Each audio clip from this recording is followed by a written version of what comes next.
In this short learning video nugget, I show you the function Torow and Tocol. To transform text to columns, you all know the classical way, which I again shortly demonstrate here. The disadvantage of this function is that if you do changes in the original data, those changes will not be transformed. Let's have a look at Ananas, which I changed to Anatrocken. These changes are not being transformed.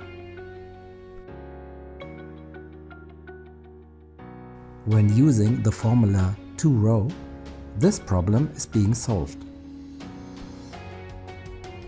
To insert the formula, start typing equal, Torow and open bracket.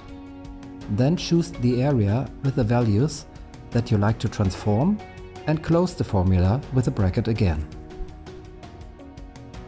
If you now do changes in one of the values of the original data, it will be mirrored.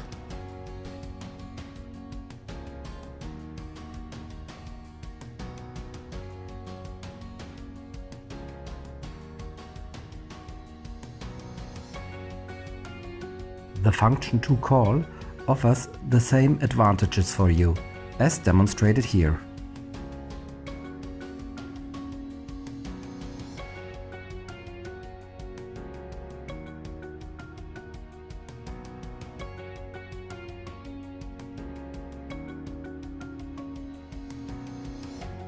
I hope you find this short Excel tip useful. There are more tips and tricks regarding Excel available for you at Learning with Matz.